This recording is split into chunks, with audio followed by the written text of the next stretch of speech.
दोस्तों, हमारे चैनल में आपका स्वागत है। आप इस चैनल पर सुनेंगे प्रेरणादायक विचार। तो आइए सुन। दोस्तों, अगर आप मेरे चैनल पर आए हैं तो कृपया चैनल को सब्सक्राइब करने के साथ साथ बेल आइकन पर क्लिक करके ऑल पर क्लिक कर देना जी। हेलो दोस्तों, हमारे चैनल में आप सभी का स्वागत है। दोस्तों, आज हम आपके लिए लेकर आए हैं श्री कृष्ण जी से जुड़ी 4 बहुत ही महत्वपूर्ण कहानियाँ। तो दोस्तों आइए सुनते हैं। कहानी नंबर 1, दुर्योधन की पत्नी का कृष्ण भक्त हो जाना। दुर्योधन की पत्नी का नाम भानुमति था। वो एक बहुत ही सुंदर लड़की थी और जब कृष्ण दुर्योधन के महल में मेहमान बनकर आए तब वो सिर्फ 17 साल की थी। दुर्योधन ने एक षड्यंत्र रचा जिससे कृष्ण को नशे की हालत में लाकर कोई वादा करा लिया जाए। उसने सभी तरह की व्यवस्थाएं की और इस बात का खास ख्याल रखा कि भोज में खूब अच्छी मात्रा में शराब भी हो। दुर्योधन के दोस्त भी आए और सभी ने इतनी शराब पी कि वे सब नशे में धुत हो गए। पर कृष्ण ने अपने आप को शांत रखा और वे हर किसी को खुश करते रहे। इस सारे हंगामे में भानुमति ने भी कुछ ज्यादा ही पी ली, जितनी वो पी सकती थी उससे भी ज्यादा।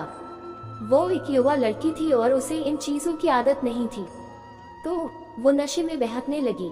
कुछ समय बाद सभी लोग बहकने लगे और चीजें काबू से बाहर जाने लगी। भानुमति अपने पर काबू खो बैठी। वो कृष्ण से लिप गई और उनके लिए अपनी इच्छा प्रकट करने लगी। कृष्ण ने उसे किसी शिशु की तरह संभाला और वे समझ गए थे कि स्थिति खराब हो चुकी थी। वे समझ गए थे कि भानुमति अगर कुछ गलत कर बैठी तो बाद में संभाल नहीं पाएगी और हस्तिनापुर की रानी का गौरव कलंकित हो जाएगा। इसलिए कृष्ण उसको उठाकर महल के अंदर ले गए और उसकी सास गांधारी के कक्ष में जाकर उनके हवाले कर दिया। अगले दिन सुबह जब भानुमति को पता चला तो वो कृष्ण के प्रति सम्मान और कृतज्ञता से भर गई कि उन्होंने उसे बचा लिया था। तब से वो कृष्ण की भक्त बन गई। तो अब आइए दोस्तों, कहानी नंबर 2 सुनते हैं। कृष्ण की घमंडी पत्नी। सत्यभामा कृष्ण की दूसरी पत्नी थी। वो एक बहुत ही घमंडी स्त्री थी। उसका ये मानना था कि वो सबसे सुंदर और सबसे अमीर स्त्री थी क्योंकि उसके पिता एक बहुत ही धनवान व्यक्ति थे। तो सत्यभामा जितने और जो रत्न और आभूषण और संपत्ति चाहती थी वो सब उसके पास थे। स्वाभाविक रूप से घमंड उसकी एक बड़ी समस्या थी। एक बार कृष्ण के जन्मदिवस के अवसर पर सत्यभामा ने सोचा कि वो सबको दिखाएगी कि वो कृष्ण को कितना प्यार करती थी। तो उसने तय किया कि वो कृष्ण के वजन जितना सोना शहर के लोगों में बांटेगी। एक बार कृष्ण के जन्मदिवस के अवसर पर सत्यभामा ने सोचा कि वो सबको दिखाएगी कि वो कृष्ण को कितना प्यार करती थी। तो उसने तय किया कि वो कृष्ण के वजन जितना सोना शहर के लोगों में बांटेगी। इसे तुलाभार कहते हैं। ये मंदिरों में होता है।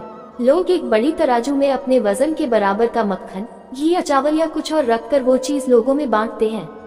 चावल, नमक, दाल या सोना या वो कुछ भी आप दे सकते हैं जो देना चाहें। ये प्राचीन परंपरा हमारी संस्कृति का एक हिस्सा है। सत्यभामा ने तुलाभार की व्यवस्था की। लोग बहुत प्रभावित हुए पर कृष्ण पर इन बातों का कोई असर नहीं हुआ। वे जाकर तराजू के एक पलड़े पर बैठ गए। सत्यभामा जानती थी कि उनका वजन लगभग कितना है और उसने उतना सोना तैयार ही रखा था। पर जब उसने सब सोना दूसरे पलड़े पर रखा तो कांटा जरा भी नहीं हिला। कृष्ण का पलड़ा थोड़ा भी ऊपर नहीं हुआ। ऐसा ही कुछ तब भी हुआ था जब कृष्ण एक शिशु थे। एक राक्षस आकर उन्हें ले जाने लगा। तब कृष्ण ने अपना वजन इतना बढ़ा लिया कि राक्षस वहीं गिर पड़ा और कृष्ण ने उसके ऊपर बैठकर उसे कुचलकर मार डाला। क्रिया योग में एक ऐसा तरीका है जिससे कोई योगी अपना वजन बढ़ा या घटा सकता है। ऐसी बहुत सी कहानियां हैं कि ऐसे योगी भी थे जो पहाड़ की तरह भारी हो जाते थे। तो इस बार भी कृष्ण अपना वजन बढ़ाकर तराजू में बैठ गए। सत्यभामा ने उतना सोना दूसरे पलड़े पर रख दिया था जितना उसके हिसाब से कृष्ण के वजन के बराबर था, पर कुछ हुआ ही नहीं। तब तक शहर के सभी लोग ये घटना देखने के लिए आ गए थे। तब उसने अपने नौकरों से वो सभी गहने मंगवाए जो उसके पास थे। एक के बाद एक वो गहने डालती जा रही थी और सोच रही थी कि काम हो जाएगा, पर कुछ नहीं हुआ। तब उसने वो सब कुछ भी रख दिया जो उसके पास था, पर पलड़ा जरा भी नहीं हिला। वो रोने लगी क्योंकि ये सब उसके लिए बहुत शर्मजनक था। सारा शहर देख रहा था और उसके पास पर्याप्त सोना नहीं था। वो जो हमेशा अपनी संपत्ति के बारे में इतनी घमंडी थी, उसके पास पर्याप्त सोना नहीं था और उसे समझ में नहीं आ रहा था कि वो क्या करे। तब उसने रुक्मिणी की ओर देखा जिससे वो बहुत जलती थी और हमेशा परेशान रहती थी। उसने रुक्मिणी से पूछा, अब मैं क्या करूं, क्योंकि ये बात सिर्फ मेरे लिए ही नहीं पर तुम्हारे और हम सब के लिए भी बहुत शर्मजनक है। मैं क्या करूं? तब रुक्मिणी बाहर गई और तुलसी के पौधे के 3 पत्ते उठा लाई। जैसे ही तुलसी के वे पत्ते उसने तराजू के दूसरे पलड़े पर रखे, कृष्ण का पलड़ा तुरंत ही ऊपर आ गया। तो दोस्तों आइए अब कहानी नंबर 3 सुनते हैं। कृष्ण का अर्धभक्त। एक दिन कृष्ण दोपहर में खाना खा रहे थे और सत्यभामा बहुत ही खुशी और गर्व के साथ खाना परोस रही थी, क्योंकि वो ऐसे व्यक्ति नहीं थे जो रोज खाना खाने घर पर आए। उसे ऐसा अवसर कभी कभी ही मिलता था कि वो उन्हें खाना परोसे, तो वो ये बहुत खुशी और आनंद से कर रही थी। खाने के बीच में ही कृष्ण अचानक उठ खड़े हुए और हाथ धोए बिना ही दरवाजे की ओर दौड़ने लगे। सत्यभामा अवाक रह गई और बोली, अरे ये क्या है, खाना तो खा लीजिए और फिर जाइए। कृष्ण बोले, नहीं, मुझे जाना जरूरी है, और मुख्य दरवाजे की ओर दौड़ पड़े। पर अचानक वे वापस मुड़े और खाना खाने बैठ गए। तब सत्यभामा ने पूछा, आप इस तरह क्यों दौड़ पड़े और क्यों वापस आ गए? ये सब क्या है? कृष्ण ने जवाब दिया, मेरा एक भक्त जंगल में बैठा था और उसके जीवन प्राण ही कृष्ण कृष्ण कृष्ण हो गए थे। मैंने एक भूखे बाघ को उसकी ओर आते देखा तो मुझे जाना पड़ा। मैं दरवाजे तक पहुंचा ही था कि उस बेवकूफ ने पत्थर उठा लिया, तो मैं वापस आ गया। अब उसे अपने आप ही अपनी परिस्थिति संभालने दो। तो दोस्तों अब सुनते हैं कहानी नंबर 4, कृष्ण के सिरदर्द का इलाज। एक बार कृष्ण के जन्मदिवस के अवसर पर उत्सव मनाने के लिए बहुत बड़ी तैयारियां की गई थी। नृत्य, संगीत और भी बहुत कुछ। लोग बड़ी संख्या में इकट्ठा हुए, पर कृष्ण घर में ही बैठे रहे। वे शायद उसमें भाग लेना नहीं चाहते थे। वैसे तो कृष्ण हर तरह के उत्सव के लिए हमेशा तैयार ही होते थे, पर इस दिन किसी वजह से उनकी इच्छा नहीं थी। रुक्मिणी आई और पूछने लगी, नाथ आपको क्या हो गया है? क्या बात है, आप उत्सव में शामिल क्यों नहीं हो रहे? कृष्ण बोले, मुझे सिर दर्द है। हमें नहीं मालूम उनको वास्तव में सिर दर्द था या नहीं। हो सकता है कि वाकई हो, और ये भी संभव था कि वे नाटक कर रहे हों। उनमें वो योग्यता थी। कृष्ण बोले, कोई जो मुझे वाकई में प्यार करता हो, वो अपने पैरों की धूल अगर मेरे सिर पर मल दे तो मैं ठीक हो जाऊंगा। रुक्मिणी बोली, हमें वैद्यों को बुलाना चाहिए। तो वैद्य आए, उन्होंने हर तरह की दवाइयाँ दी।